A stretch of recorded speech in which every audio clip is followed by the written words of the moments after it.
Bueno, vamos a iniciar con la lectura de esta obra que se llama El socialismo y el hombre nuevo, que es una serie de publicaciones de discursos y cartas de Ernesto Guevara. La primera publicación es una carta que se llama El socialismo y el hombre en Cuba. Iniciamos. El socialismo y el hombre en Cuba. Tiene un asterisco, el asterisco dice: Guevara envió este texto al semanario uruguayo Marcha, que lo publicó el 12 de marzo de 1965.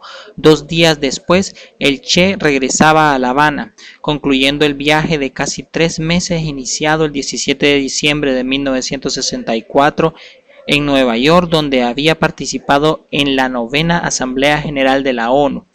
Durante este viaje, Guevara visitó nuevamente Argelia y Larraú y por primera vez Mali, Congo, Guinea, Ghana, Dahomey y Tanzania. Luego viajó también a China como enviado especial de Fidel Castro para realizar un intento de mediación que resultó infructuoso en el conflicto entre Pekín y Moscú. Este ensayo fue publicado por primera vez en Cuba el 15 de abril de 1965 en Verde Olivo, revista de las Fuerzas Armadas Revolucionarias. Estimado compañero, acabo estas notas en viaje por África, animado del deseo de cumplir, aunque tardíamente, mi promesa. Quisiera hacerlo tratando el tema del título. Creo que pudiera ser interesante para los lectores uruguayos. Es común escuchar de boca de los voceros capitalistas como un argumento en la lucha ideológica contra el socialismo la afirmación de que este sistema social o el periodo de construcción del socialismo al que estamos nosotros abocados se caracteriza por la abolición del individuo en aras del Estado.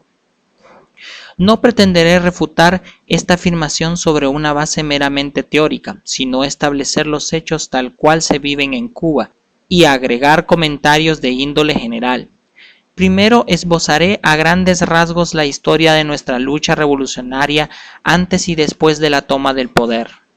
Como es sabido, la fecha precisa en que se iniciaron las acciones revolucionarias, que culminaron el 1 de enero de 1959, fue el 26 de julio de 1953.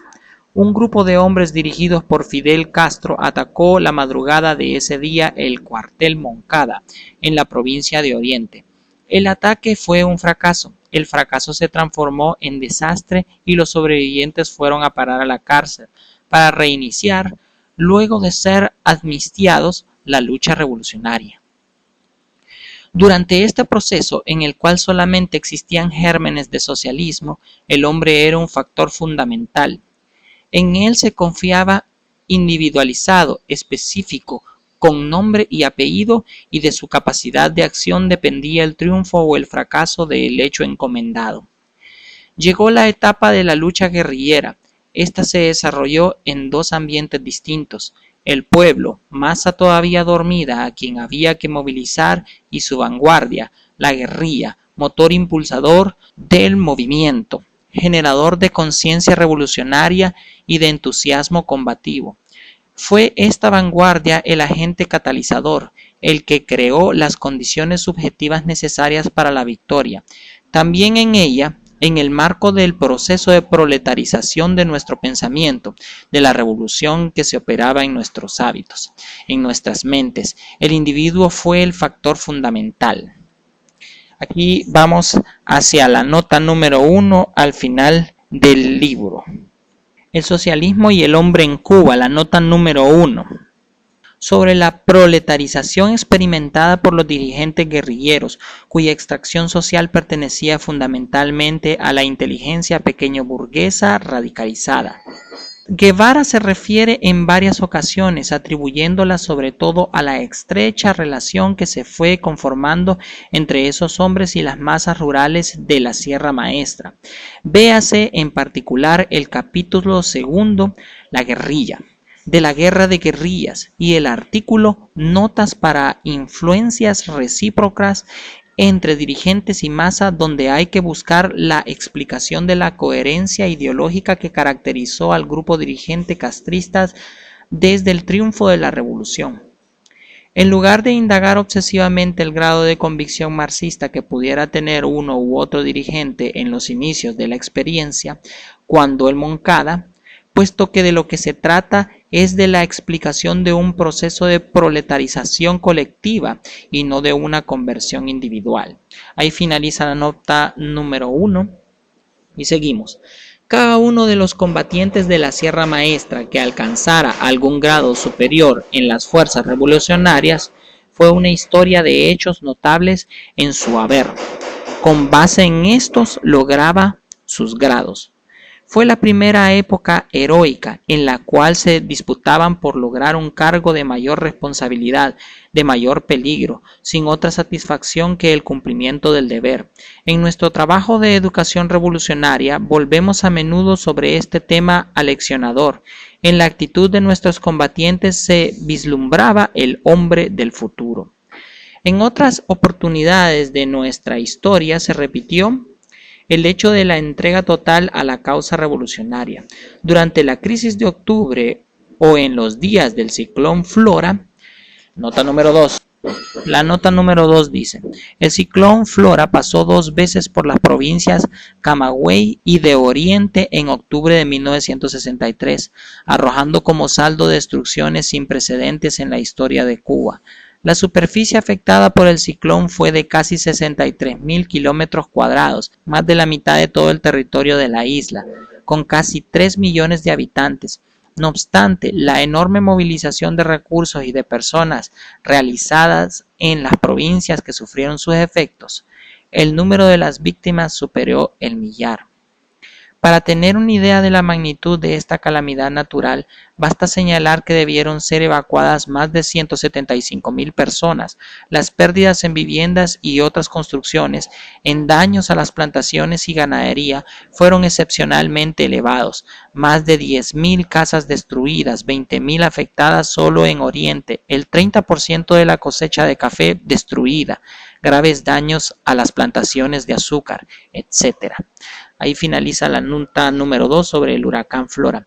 Vimos actos de valor y sacrificio excepcionales realizados por todo un pueblo. Encontrar la fórmula para perpetuar en la vida cotidiana esa actitud heroica es una de nuestras tareas fundamentales desde el punto de vista ideológico. En enero de 1959 se estableció el gobierno revolucionario con la participación en él de varios miembros de la burguesía entreguista. La presencia del ejército rebelde constituía la garantía de poder como factor fundamental de fuerza. Se produjeron enseguida contradicciones serias, resueltas en primera instancia en febrero del 59, cuando Fidel Castro asumió la jefatura de gobierno con el cargo de primer ministro. Nota número 3. Fidel Castro asumió la jefatura del gobierno sustituyendo en dicha función a Miro Cardona el 15 de febrero de 1959. Véase al respecto la nota 6 al texto El Partido Marxista-Leninista. Ahí termina la nota número 3, seguimos con el texto. Culminaba el proceso en julio del mismo año, al renunciar el presidente Urrutia ante la presión de las masas. Nota número 4. El magistrado Manuel Urrutia Lleó, miembro del ala moderada del movimiento 26 de julio, ocupó la presencia de la República de Cuba en los primeros días que sucedieron al triunfo del ejército rebelde. Desde su puesto privilegiado se convirtió en uno de los mayores obstáculos para la profundización de los cambios revolucionarios reclamados por el vertiginoso proceso de radicalización que se operó en la isla desde el momento mismo del derrumbe del régimen batistiano. La presión de los elementos más avanzados del nuevo reagrupamiento político y la movilización de las masas determinaron prontamente su renuncia y su inmediata sustitución por Osvaldo Dorticós Torrado, que asumió el cargo de presidente el 18 de julio de 1959. Ahí finaliza la nota número 4. Seguimos con el texto. Aparecía en la historia de la Revolución Cubana, ahora con caracteres nítidos, un personaje que se repetirá sistemáticamente. La masa. Este ente multifacético no es, como se pretende, la suma de elementos de la misma categoría, reducidos a la misma categoría además por el mismo sistema impuesto, que actúa como un manso rebaño. Es verdad que sigue a sus dirigentes, fundamentalmente a Fidel Castro, pero el grado en que él ha ganado esa confianza responde precisamente a la interpretación cabal de los deseos del pueblo, de sus aspiraciones, y a la lucha sincera por el cumplimiento de las promesas hechas. La masa participó en la reforma agraria y en el difícil empeño de la administración de las empresas estatales. Pasó por la experiencia heroica de la playa Girón. Se forjó en las luchas contra las distintas bandas de bandidos armadas por la CIA. Vivió una de las definiciones más importantes de los tiempos modernos en la crisis de octubre y sigue hoy trabajando en la construcción del socialismo. Vistas las cosas desde un punto de vista superficial, pudiera parecer que tienen razón aquellos que hablan de la supeditación del individuo al Estado. La masa realiza con entusiasmo y disciplina sin iguales las tareas que el gobierno fija, ya sean de índole económica, cultural, de defensa, deportiva, etc. La iniciativa parte en general de Fidel y del alto mando de la revolución y es explicada al pueblo que la toma como suya. Otras veces, experiencias locales se toman por el partido y el gobierno para hacerlas generales, siguiendo el mismo procedimiento. Sin embargo, el Estado se equivoca a veces. Cuando una de esas equivocaciones se produce, se nota una disminución del entusiasmo colectivo por efectos de una disminución cuantitativa de cada uno de los elementos que la forman, y el trabajo se paraliza hasta quedar reducido a magnitudes insignificantes. Es el instante de rectificar. Así sucedió en marzo de 1962 ante la política sectaria impuesta al partido por Aníbal Escalante. Nota número 5. La nota número 5 es un poco larga, la vamos a iniciar. Aníbal Escalante, del UNDE, fue uno de los máximos dirigentes del Partido Socialista Popular, designación que tenía en Cuba el Partido Comunista desde la década de los 40. Desde su puesto de coordinador nacional de las Organizaciones Revolucionarias Integradas, ORI, embrión del Partido Único de la Revolución Socialista de Cuba, PURSC, Escalante dirigió la creación de este imprimiéndole una orientación profundamente sectaria, atada a esquemas extraídos mecánicamente de otras realidades y aislado de las masas. De ese modo, fue convirtiendo a la ORI en un centro de poder personal que condicionaba hasta los últimos puestos de las instituciones económicas y políticas cubanas. Tal como lo denunció más tarde Fidel Castro, estos métodos, en lugar de facilitar la organización de un partido revolucionario, estaban creando una verdadera camisa de fuerza que tendía a escindir la estrecha vinculación entre las masas y la dirección revolucionaria, que había sido siempre la característica fundamental del proceso cubano.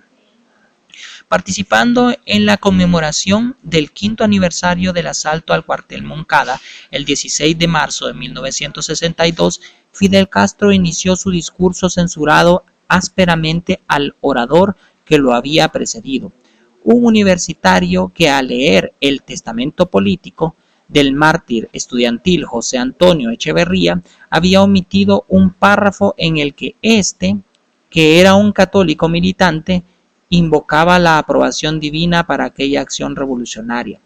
Tal comportamiento sectario que había sido impuesto al joven orador por un dirigente de la ORI dio a Castro la oportunidad de pronunciar una severa condena de los métodos que se estaban usando en la creación del PURSC y de exponer en contra de esa tentativa de ocultamiento la necesidad de un análisis histórico que vinculase estrechamente el proceso revolucionario en curso a todas las etapas de la lucha liberadora que lo habían precedido. Castro retornó sobre el asunto el 26 de marzo, pero esta vez de manera definitiva, como resultado de un exhaustivo debate sobre el problema ocurrido en la dirección nacional de la ORI, recordando la frase de Lenin cuando afirmaba que la seriedad de un partido revolucionario se mide fundamentalmente por su actitud frente a los propios errores. Fidel Castro realizó una demostración conmovedora del significado que tiene la autocrítica para los dirigentes cubanos. En su extensa intervención, Castro expuso los aspectos fundamentales del procedimiento sectario llevado a cabo por Escalante en el seno de la ORI y que se manifestaba sobre todo en el intento de confiar todas las posiciones de poder a los miembros del viejo PSP. en detrimento de los otros componentes de la ORI, el Movimiento 26 de Julio y el Directorio Revolucionario, otorgando patente exclusiva de marxistas a los ex miembros del PSP. El grupo de Escalante mantenía una actitud de desprecio y de desconfianza para con los demás militantes revolucionarios. A esto se unía una tendencia voraz hacia la monopolización del poder, una concepción mecanicista del leninismo, un plegamiento irracional a esquemas extranjeros y un radical distanciamiento de las masas.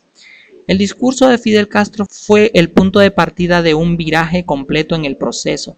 La formación del partido fue confiada a los trabajadores a través de un atento proceso de discusión y de selección realizado por ellos en todos los centros de producción del país y en función de un criterio basado en valores que son esenciales para la revolución.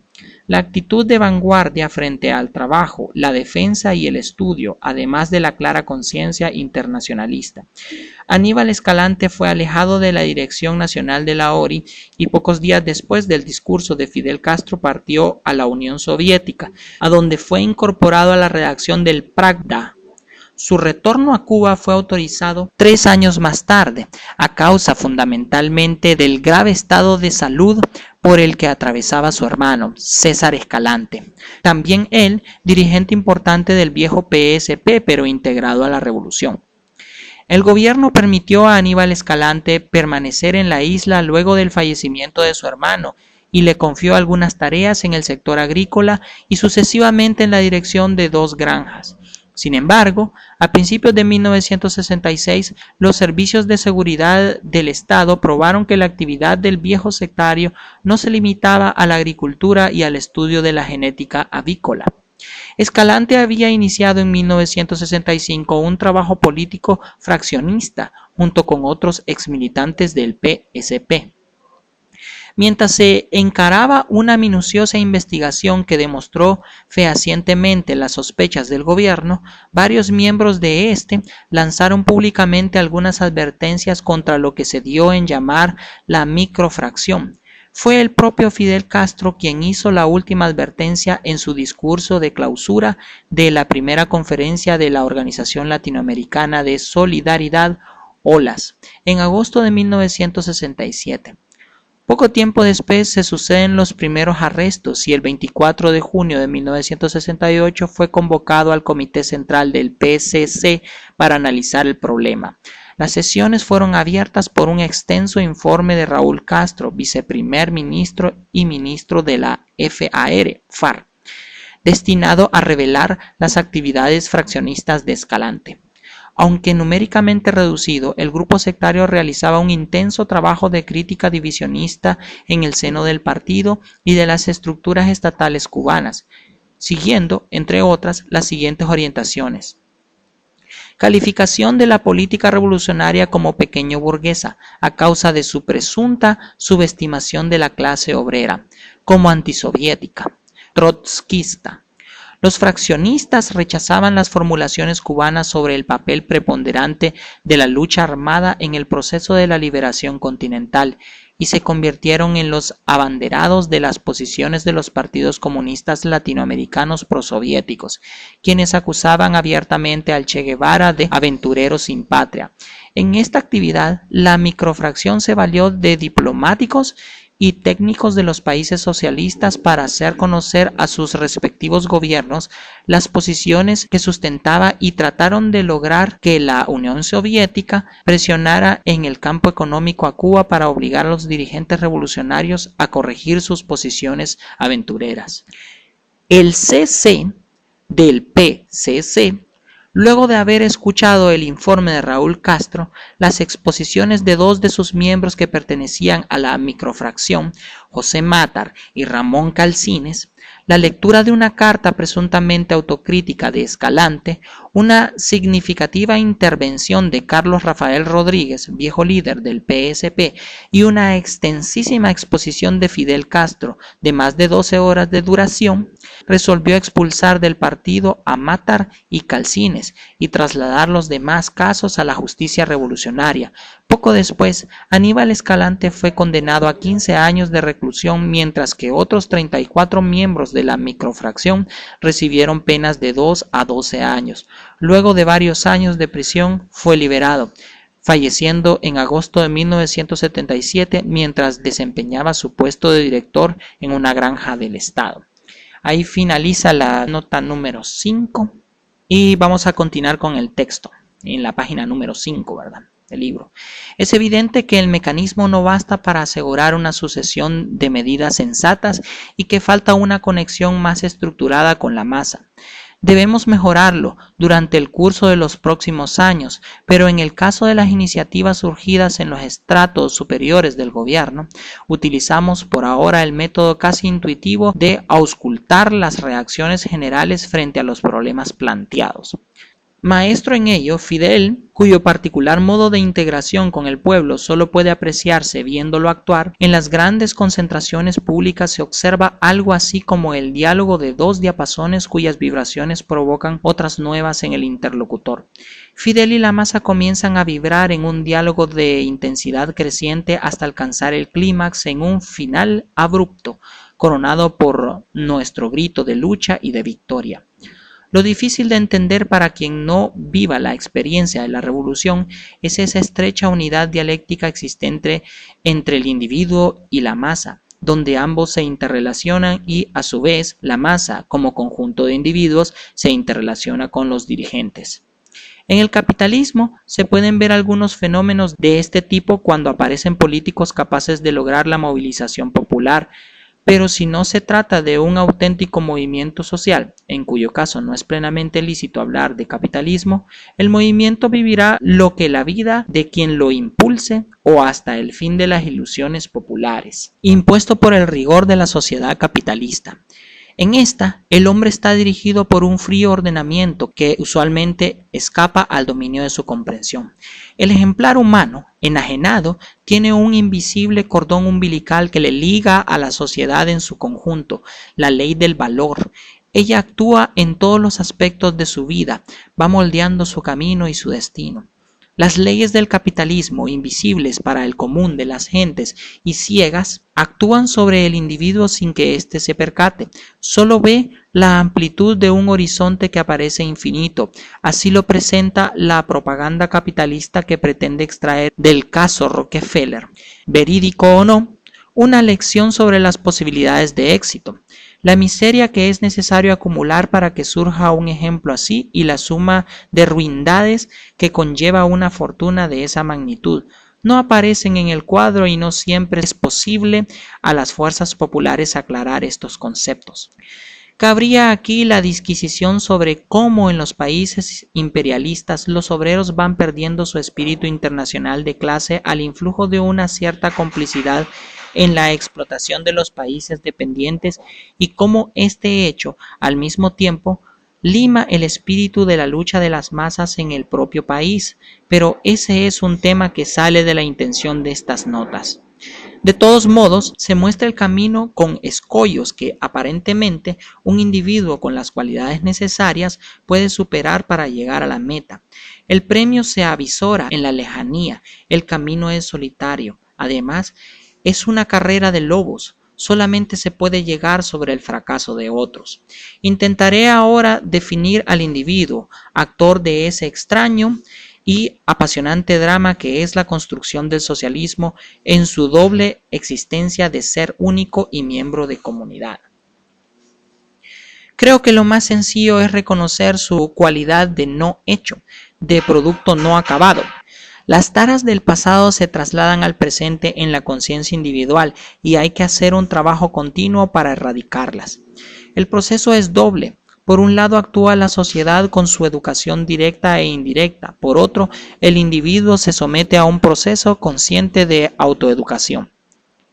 La nueva sociedad en formación tiene que competir muy duramente con el pasado. Esto se hace sentir no solo en la conciencia individual, en la que pesan los residuos de una educación sistemáticamente orientada al aislamiento del individuo, sino también por el carácter mismo de este periodo de transición por persistencia de las relaciones mercantiles. La mercancía es la célula económica de la sociedad capitalista. Mientras exista, sus efectos se harán sentir en la organización de la producción y por ende en la conciencia. En el esquema de Marx, se concebía el periodo de transición como resultado de la transformación explosiva del sistema capitalista, destrozado por sus contradicciones. En la realidad posterior se ha visto cómo se desgajan del árbol imperialista algunos países que constituyen las ramas débiles, fenómeno previsto por Lenin.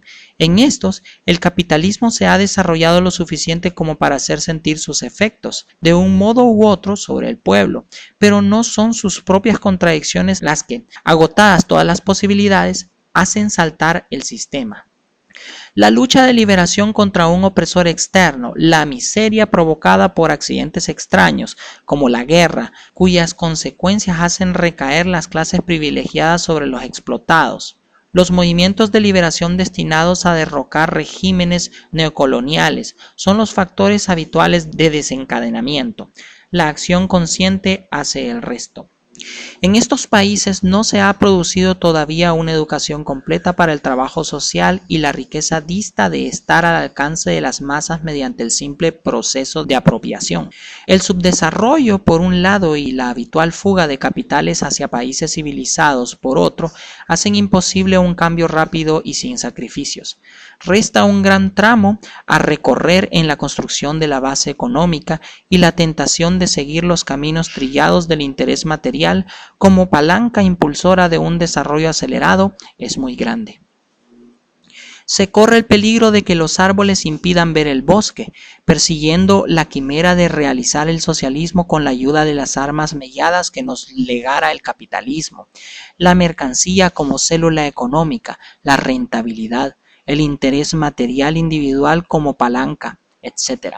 Se puede llegar a un callejón sin salida y se arriba allí tras de recorrer una larga distancia en la que los caminos se entrecruzan muchas veces y donde es difícil percibir el momento en que se equivocó la ruta.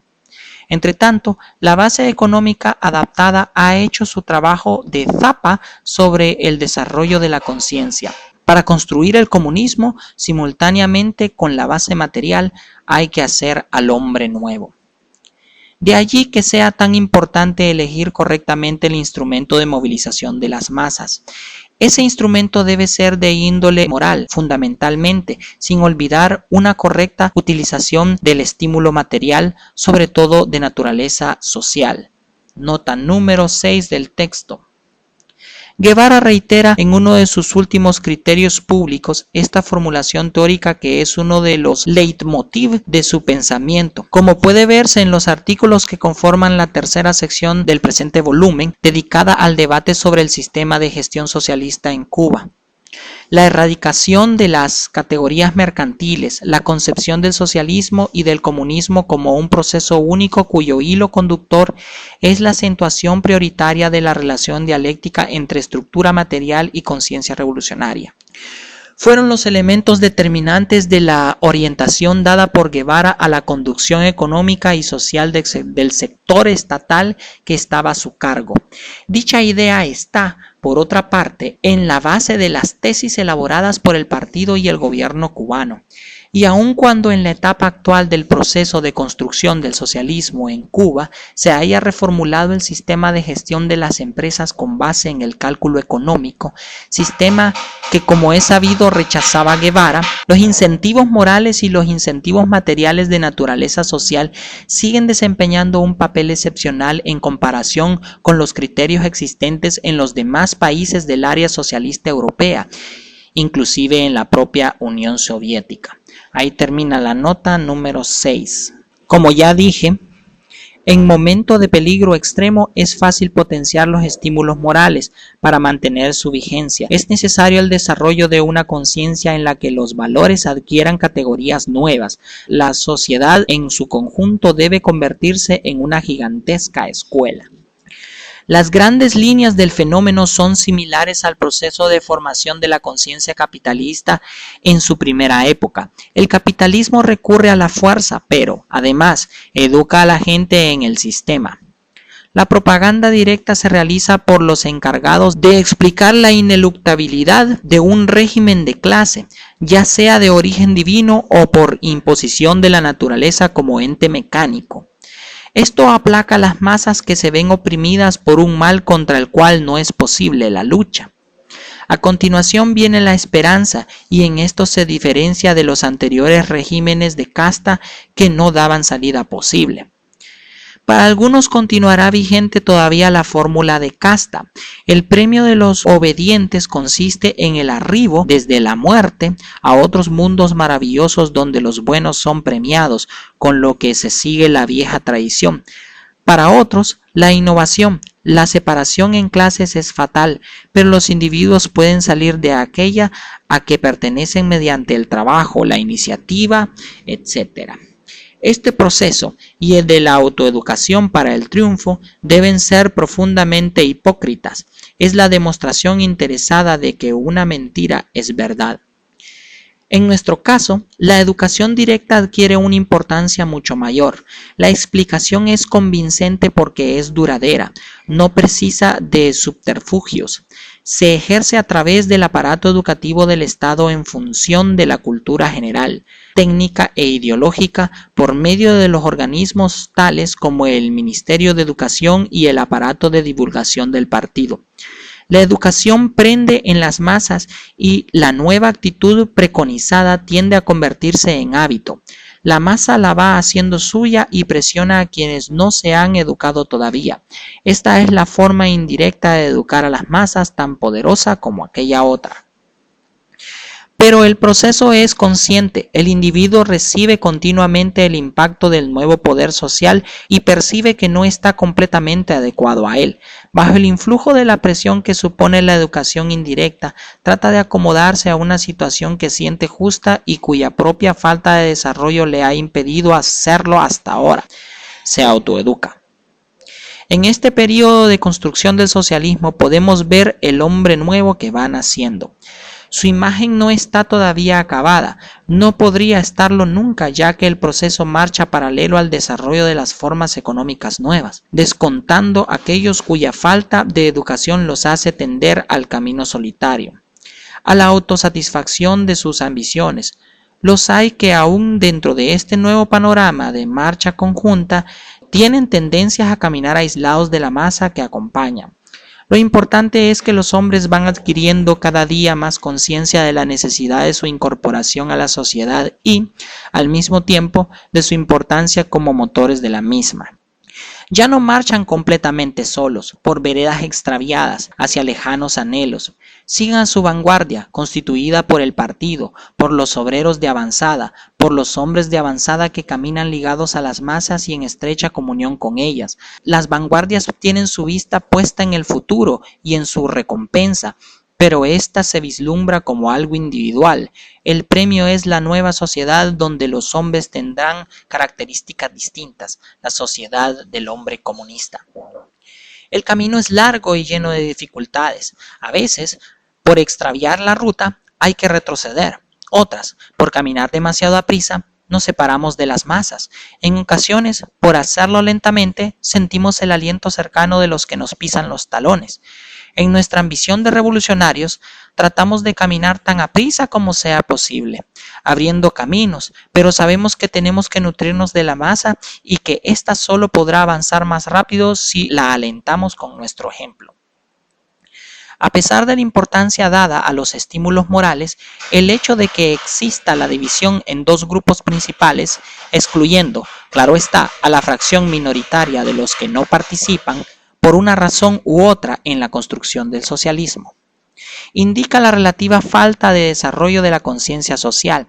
El grupo de vanguardia es ideológicamente más avanzado que la masa. Esta conoce los valores nuevos, pero insuficientemente. Mientras en los primeros se produce un cambio cualitativo que les permite ir al sacrificio en su función de avanzada, los segundos solo ven a medias y deben ser sometidos a estímulos y presiones de cierta intensidad en la dictadura del proletariado, ejerciéndose no solo sobre la clase derrotada, sino también individualmente sobre la clase vencedora. Todo esto entraña para su éxito total la necesidad de una serie de mecanismos, las instituciones revolucionarias. En la imagen de las multitudes marchando hacia el futuro encaja el concepto de institucionalización como el de un conjunto armónico de canales, escalones, represas, aparatos bien aceitados que permitan esa marcha, que permitan la selección natural de los destinados a caminar en la vanguardia y que adjudiquen el premio y el castigo a los que cumplen o atenten contra la sociedad en construcción. Una institucionalidad de la revolución todavía no se ha logrado. Buscamos algo nuevo que permita la perfecta identificación entre el gobierno y la comunidad en su conjunto, ajustada a las condiciones peculiares de la construcción del socialismo y huyendo al máximo de los lugares comunes de la democracia burguesa, trasplantados a la sociedad en formación, como las cámaras legislativas, por ejemplo. Se han hecho algunas experiencias dedicadas a crear paulatinamente la institucionalización de la revolución, pero sin demasiada prisa. El freno mayor que hemos tenido ha sido el miedo a que cualquier aspecto formal nos separe de las masas y del individuo, nos haga perder de vista la última y más importante ambición revolucionaria, que es ver al hombre liberado de su enajenación. No obstante, la carencia de instituciones, lo que debe superarse gradualmente. Ahora las masas hacen la historia como el conjunto consciente de individuos que luchan por una misma causa.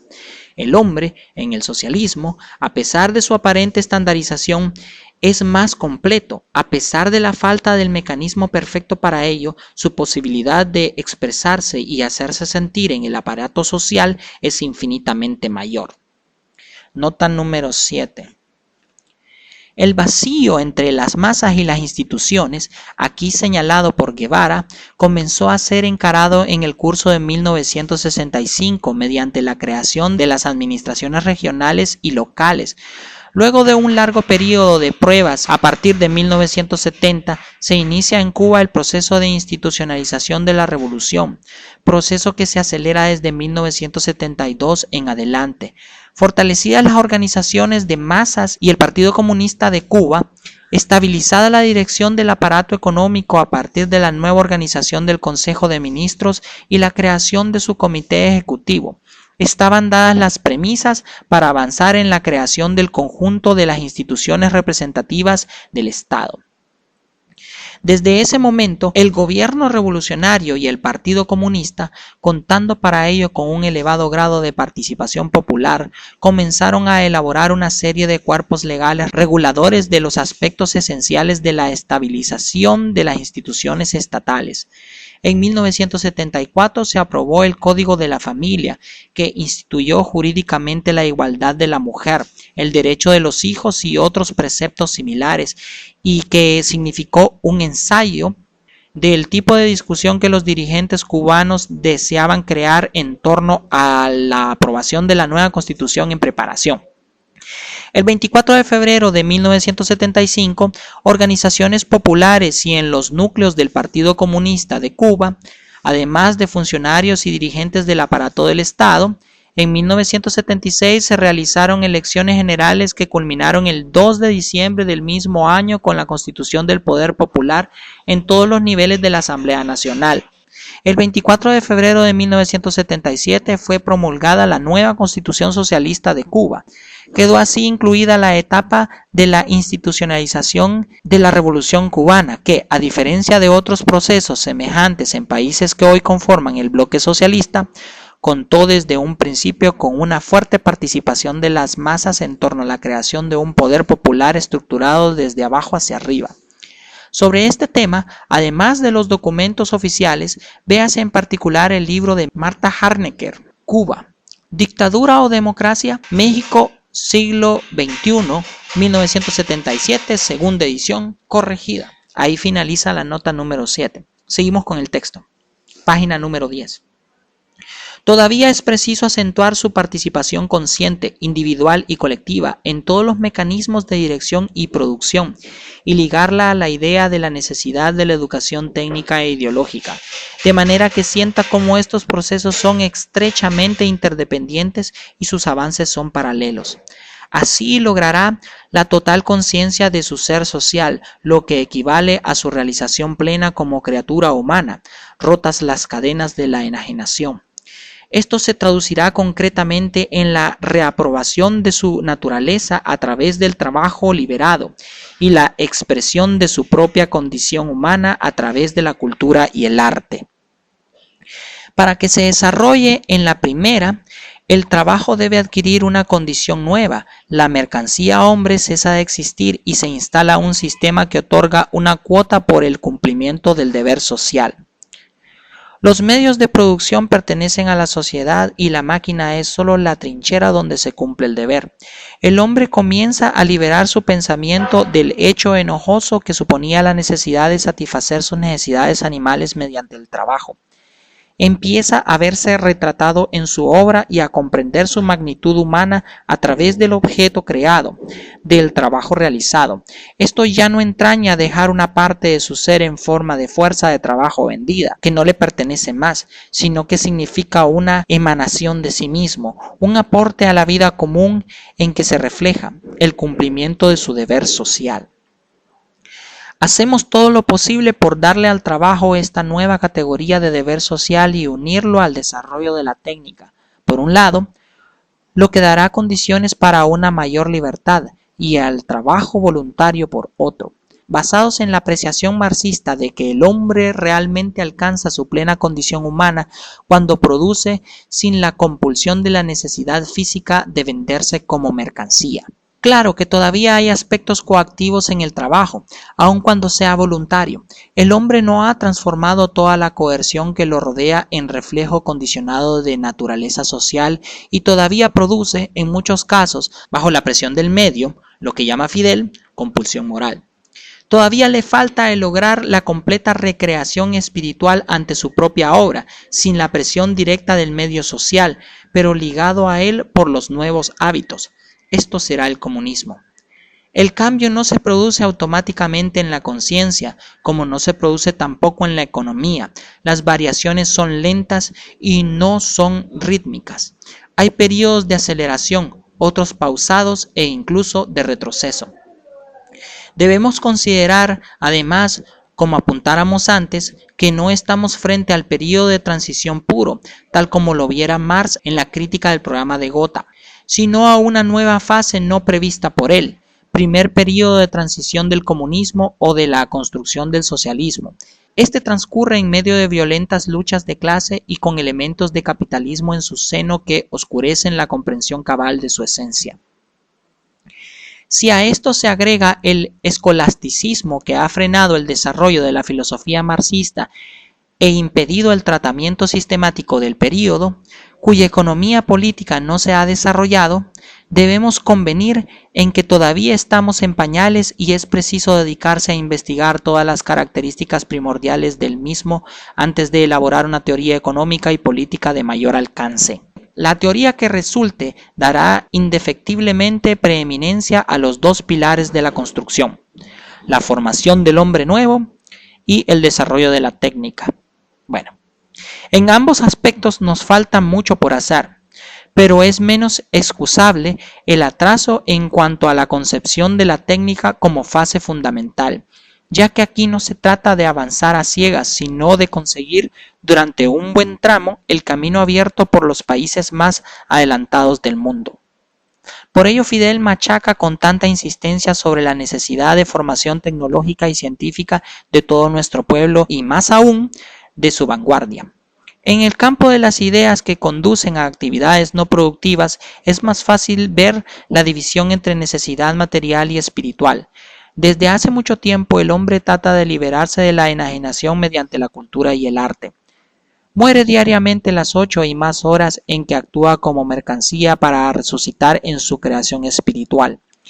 Pero este remedio porta los gérmenes de la misma enfermedad. Es un ser solitario el que busca comunión con la naturaleza.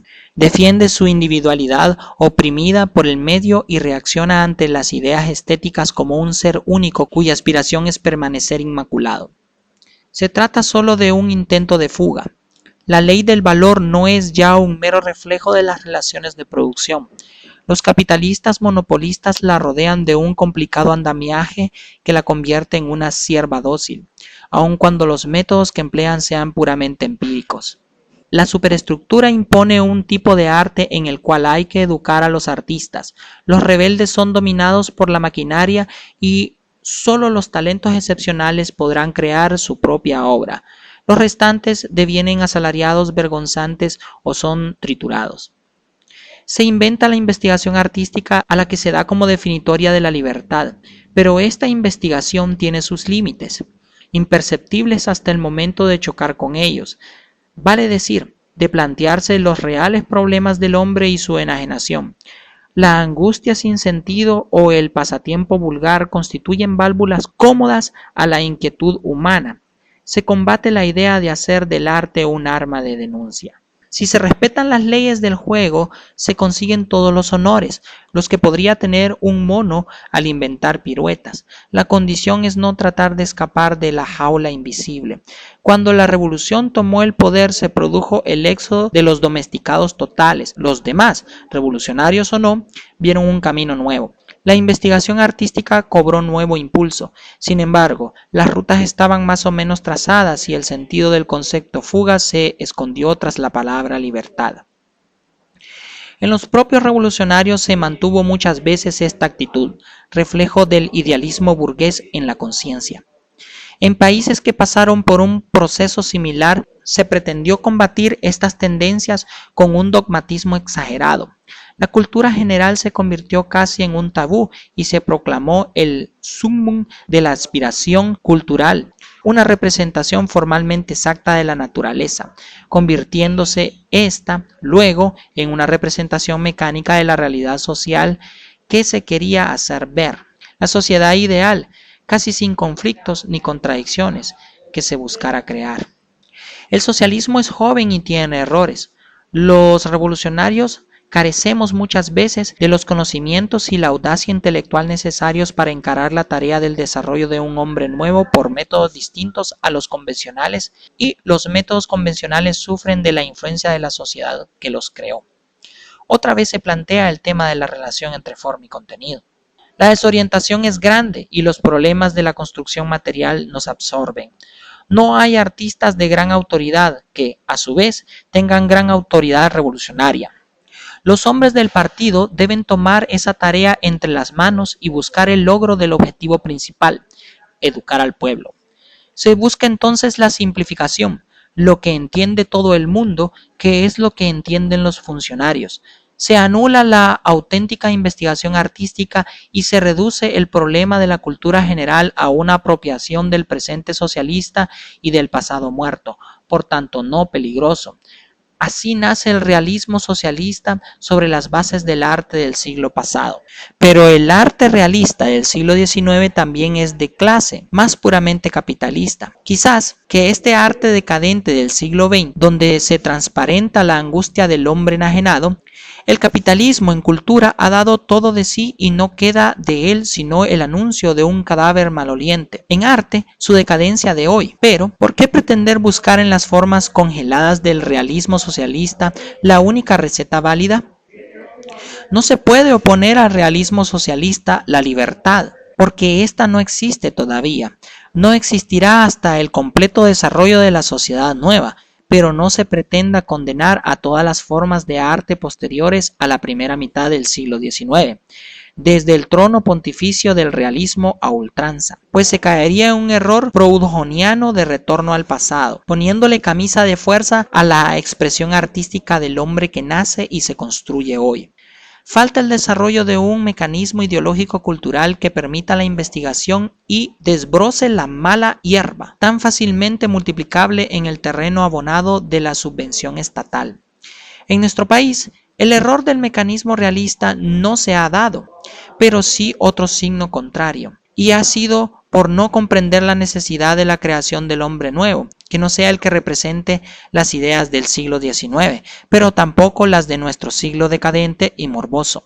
El hombre del siglo XXI es el que debemos crear, aunque todavía es una aspiración subjetiva y no sistematizada. Precisamente, este es uno de los puntos fundamentales de nuestro estudio y de nuestro trabajo, y en la medida en que logremos éxitos concretos sobre una base teórica, o viceversa, extraigamos conclusiones teóricas de carácter amplio sobre la base de nuestra investigación concreta, habremos hecho un aporte valioso al marxismo-leninismo, a la causa de la humanidad. La reacción contra el hombre del siglo XIX nos ha traído la reincidencia en el decadentismo del siglo XX. No es un error demasiado grave, pero debemos superarlo, so pena de abrir un ancho cauce al revisionismo. Las grandes multitudes se van desarrollando, las nuevas ideas van alcanzando adecuado ímpetu en el seno de la sociedad. Las posibilidades materiales de desarrollo integral de absolutamente todos sus miembros hacen mucho más fructífera la labor. El presente es de lucha, el futuro es nuestro. Resumiendo, la culpabilidad de muchos de nuestros intelectuales y artistas reside en su pecado original. No son auténticamente revolucionarios. Podemos intentar injertar el olmo para que dé peras, pero simultáneamente hay que sembrar perales. Las nuevas generaciones vendrán libres de pecado original. Las probabilidades de que surjan artistas excepcionales serán tanto mayores cuanto más se haya ensanchado el campo de la cultura y la posibilidad de expresión. Nuestra tarea consiste en impedir que la generación actual, dislocada por sus conflictos, se pervierta a las nuevas. No debemos crear asalariados dóciles al pensamiento oficial, ni becarios que vivan al amparo del presupuesto, ejerciendo una libertad entre comillas. Ya vendrán los revolucionarios que entonces el canto del hombre nuevo con la auténtica voz del pueblo. Es un proceso que requiere tiempo. En nuestra sociedad juegan un gran papel la juventud y el partido. Particularmente importante es la primera, por ser la arcilla maleable con que se puede construir al hombre nuevo sin ninguna de las taras anteriores. Ella recibe un trato acorde con nuestras ambiciones. Su educación es cada vez más completa y no olvidamos su integración al trabajo desde los primeros instantes. Nuestros becarios hacen trabajo físico en sus vacaciones o simultáneamente con el estudio. El trabajo es un premio en ciertos casos, un instrumento de educación en otros, jamás un castigo. Una nueva generación nace. El partido es una organización de vanguardia. Los mejores trabajadores son propuestos por sus compañeros para integrarlo. Este es minoritario pero de gran autoridad por la calidad de sus cuadros. Nuestra aspiración es que el partido sea de masas, pero cuando las masas hayan alcanzado el nivel de desarrollo de la vanguardia, es decir, cuando estén educadas para el comunismo y a esa educación va encaminado el trabajo, el partido es el ejemplo vivo. Sus cuadros deben dictar cátedras de laboriosidad y sacrificio. Deben llevar con su acción a las masas al fin de la tarea revolucionaria, lo que entraña años de duro bregar contra dificultades de la construcción, los enemigos de clase, las lacras del pasado, el imperialismo. Quisiera explicar ahora el papel que juega la personalidad del hombre como individuo dirigente de las masas que hacen la historia. Es nuestra experiencia, no una receta. Fidel dio a la revolución el impulso de los primeros años, la dirección, la tónica siempre. Pero hay un buen grupo de revolucionarios que se desarrollan en el mismo sentido que el dirigente máximo, y una gran masa que sigue a sus dirigentes porque les tiene fe, y les tiene fe porque ellos han sabido interpretar sus anhelos. No se trata de cuántos kilogramos de carne se come o de cuántas veces por año pueda ir alguien a pasearse a la playa, ni de cuántas bellezas que vienen del exterior puedan comprarse con los salarios actuales. Se trata, precisamente, de que el individuo se sienta más pleno, con mucha más riqueza interior y con mucha más responsabilidad. El individuo de nuestro país sabe que la época gloriosa que le toca vivir es de sacrificio. Conoce el sacrificio. Los primeros lo conocieron en la Sierra Maestra y donde quiera que se luchó. Después lo hemos conocido en toda Cuba. Cuba es la vanguardia de América y debe hacer sacrificios porque ocupa el lugar de avanzada, porque indica a las masas de América Latina el camino de la libertad plena. Dentro del país, los dirigentes tienen que cumplir su papel de vanguardia y hay que decirlo con toda sinceridad. En una revolución verdadera, a la que se le da todo, de la cual no se espera ninguna retribución material, la tarea del revolucionario de vanguardia es a la vez magnífica y angustiosa. Déjenme decirle, a riesgo de parecer ridículo, que el revolucionario verdadero está guiado por grandes sentimientos de amor. Es imposible pensar en un revolucionario auténtico sin esta cualidad. Quizás sea uno de los grandes dramas del dirigente. Este debe unir a un espíritu apasionado, una mente fría y tomar decisiones dolorosas sin que se contraiga un músculo. Nuestros revolucionarios de vanguardia tienen que idealizar ese amor a los pueblos, a las causas más sagradas y hacerlo único, indivisible. No pueden descender con su pequeña dosis de cariño cotidiano hacia los lugares donde el hombre común lo ejercita. Los dirigentes de la revolución tienen hijos que en sus primeros balbuceos no aprenden a nombrar al Padre, mujeres que deben ser parte del sacrificio general de su vida para llevar la revolución a su destino. El marco de los amigos responde estrictamente al marco de los compañeros de revolución. No hay vida fuera de ella. En esas condiciones hay que tener una gran dosis de humanidad, una gran dosis de sentido de justicia y de la verdad para no caer en extremos dogmáticos, en escolasticismos fríos, en aislamiento de las masas. Todos los días hay que luchar porque ese amor a la humanidad viviente se transforme en hechos concretos, en actos que sirvan de ejemplo de movilización.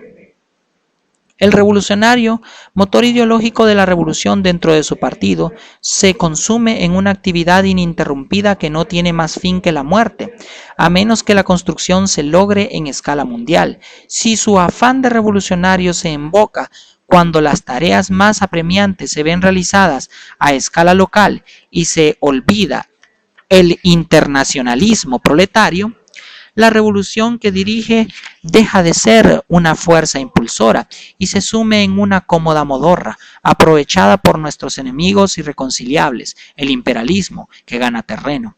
El internacionalismo proletario es un deber, pero también es una necesidad revolucionaria. Así educamos a nuestro pueblo. Claro que hay peligros presentes en las actuales circunstancias. No solo es el dogmatismo, no solo el de congelar las relaciones con las masas en medio de la gran tarea. También existe el peligro de las debilidades en que se puede caer. Si un hombre piensa que, para dedicar su vida entera a la revolución, no puede distraer su mente por la preocupación de que a un hijo le falte determinado producto, que los zapatos de los niños estén rotos, que su familia carezca de determinado bien necesario. Bajo este razonamiento deja infiltrarse los gérmenes de la futura corrupción. En nuestro caso, hemos mantenido que nuestros hijos deben tener y carecer de lo que tienen y de lo que carecen los hijos del hombre común, y nuestra familia debe comprenderlo y luchar por ello. La revolución se hace a través del hombre, pero el hombre tiene que forjar día a día su espíritu revolucionario. Así vamos marchando a la cabeza de la inmensa columna. No nos avergüenzan ni nos intimida el decirlo. ¿Va Fidel? Después, los mejores cuadros del partido inmediatamente, tan cerca que se siente su enorme fuerza, va el pueblo en su conjunto, sólida armazón de individualidades que caminan hacia un fin común, individuos que han alcanzado la conciencia de lo que es necesario hacer, hombres que luchan por salir del reino de la necesidad y entrar al de la libertad. Esa inmensa muchedumbre se ordena, su orden responde a la conciencia de la necesidad del mismo. Ya no es fuerza dispersa, divisible en miles de fracciones disparadas al espacio como fragmentos de granada, tratando de alcanzar por cualquier medio una lucha reñida con sus iguales, una posición, algo que permita apoyo frente al futuro incierto. Sabemos que hay sacrificios delante nuestro y que debemos pagar un precio por el hecho heroico de construir una vanguardia como nación. Nosotros, dirigentes, sabemos que tenemos que pagar un precio por tener derecho a decir que estamos a la cabeza del pueblo que está a la cabeza de América. Todos y cada uno de nosotros paga puntualmente una cuota de sacrificio, conscientes de recibir el precio en la satisfacción del deber cumplido, conscientes de avanzar con todos hacia el hombre nuevo que se vislumbra en el horizonte. Permítame intentar unas conclusiones. Nosotros, socialistas, somos más libres porque somos más plenos por ser más libres. El esqueleto de nuestra libertad completa está formado. Falta la sustancia proteica y el ropaje. La crearemos. Nuestra libertad y su sostén cotidiano tienen color de sangre y están henchidos de sacrificio.